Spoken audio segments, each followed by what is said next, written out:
And run का मौका जो है अब अमेरिका को दुनिया नहीं देगी। यानी कि अमेरिका को एक वक्त था जब लगता था कि वो किसी भी देश में जाएगा, अटैक करेगा और फिर वहां से निकल जाएगा, तो अब वो तस्वीर बदल रही है। अमेरिका को दुनिया जवाब देने के लिए तैयार हो रही है और ईरान ने एक मापदंड जो है वो तय कर दिया है कि अमेरिका भी अब बच नहीं सकता है, क्योंकि तमाम पावर जो हैं वो उभर कर सामने आ रही हैं। लेकिन अब ये जंग किस तरफ जाएगी, क्या कुछ अपडेट हैं, उससे रूबरू कराएंगे आपको। लेकिन शुरुआत बड़ी खबर के साथ। ट्रंप के युद्ध विराम के बाद भी युद्ध घमासान जारी है। ईरान ने इजराइल पर की हमलों की बौछार।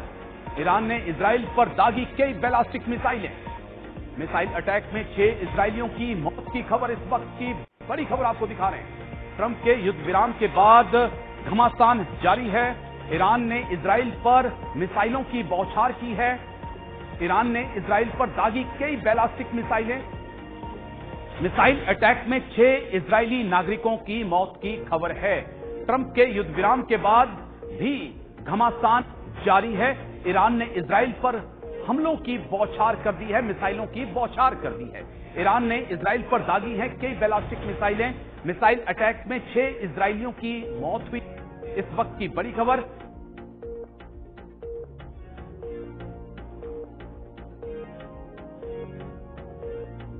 पर मिसाइलों की बौछार कर दी है। कई 8 के आसपास बैलिस्टिक मिसाइलें दागी हैं, जिसमें 6 इजरायलियों की मौत हुई है। और यहीं से वो सवाल खड़ा हो रहा है कि क्या इन जो इजरायली हैं, 6 इजरायली जिनकी मौत हुई है, क्या इनका बदला नेतन्याहू नहीं देंगे?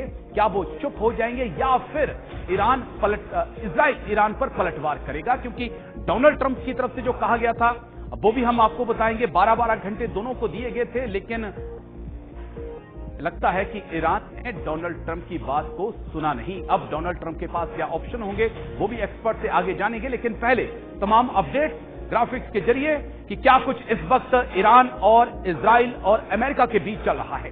जंग से जुड़े अहम अपडेट आपको दे रहे हैं। ईरान इजराइल जंग का 12वां दिन और डोनाल्ड ट्रंप की तरफ से सीज फायर का ऐलान करना, लेकिन ईरान का मानने से इनकार करना। ट्रंप ने ईरान इजराइल में सीज फायर का दावा किया, लेकिन उस दावे की हवा अगले 3 से 4 घंटों के अंदर निकल गई। ट्रंप की अपील पर कतर ने ईरान को युद्ध विराम के लिए मनाया है। ये बड़ा फैक्टर है। ईरान नहीं गया अमेरिका के पास, अमेरिका कतर के पास गया कि ईरान को तैयार करिए सीज फायर के लिए। इजराइल ने ईरान के 4 ड्रोन मार गिराए हैं। ड्रोन और मिसाइल अटैक ईरान की तरफ से किया गया था। इजरायली मंत्री ने युद्ध विराम के लिए ट्रंप नेतन्याहू को शुक्रिया कहा है। ये बड़ी एक अहम जानकारी निकल कर आई है। लेकिन क्या वाकई में ये सीज फायर हो चुका है? सीज फायर पर जेडी वेंस बोले आज का दिन नया होगा, लेकिन क्या ये दिन नया होगा?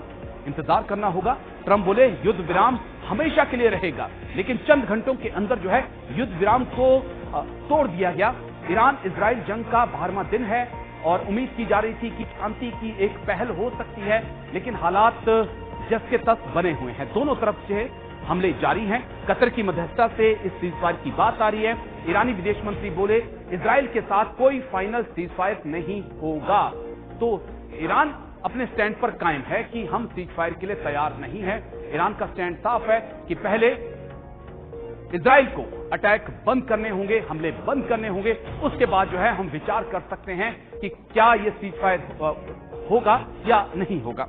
डोनाल्ड ट्रंप ने क्या कुछ कहा वो आपको दिखाऊंगा, लेकिन कुछ और अहम तस्वीरें जंग के मैदान से आई हैं, वो तस्वीरें दिखाऊंगा, क्योंकि एक बड़ी अहम तस्वीर हमारे पास आ रही है। हालांकि हम ये नहीं कह सकते कि वाकई में ये फॉर्डो के अंदर की तस्वीर है, लेकिन जो तस्वीर हम आपको दिखाने वाले हैं वो बेहद चौंकाने वाली है। जल्दी से एक बार ट्वीट पहले प्ले कर दीजिए। डोनाल्ड ट्रंप ने क्या कुछ कहा है, उसके बाद फिर अलग अलग तस्वीरें जंग के मैदान से दिखाएंगे। उसके बाद executive editor Ishfaq Gauhar sir के पास भी हम चलेंगे चीजों को समझने के लिए। अमेरिकी राष्ट्रपति डोनाल्ड ट्रंप क्या कहते हैं? मुझे घोषणा करते हुए खुशी हो रही है कि इजराइल और ईरान के बीच सीज फायर अब से 6 घंटे बाद लागू होगा। पहले 12 घंटे के लिए ईरान हथियार डालेगा, फिर अगले 12 घंटे के लिए इजराइल हमला नहीं करेगा और जंग आधिकारिक रूप से खत्म हो जाएगी। तो ये जो 6 घंटे हैं, क्या ईरान ने इसका फायदा उठाया है कि इजराइल ईरान के बीच सीज फायर अब से 6 घंटे के बाद होगा? तो क्या ये जो 6 घंटे का जो गैप दिया गया था डोनाल्ड ट्रंप की तरफ से, इन 6 घंटों का इस्तेमाल जो है ईरान ने अपनी ताकत दिखाने के लिए किया, जहां पर 6 से 7 बैलिस्टिक मिसाइलें दागी गई, 6 लोगों की वहां पर मौत हुई। और क्या अब नेतन्याहू क्या करेंगे, क्योंकि 6 से ज्यादा लोगों की मौत वहां पर हुई है, तो नेतन्याहू क्या चुप बैठ जाएंगे, ये समझना हमारे लिए बहुत जरूरी होगा। लेकिन यही वो 6 घंटे हैं, मुझे लगता है, जिसका फायदा जो है ईरान ने उठाने की कोशिश की है।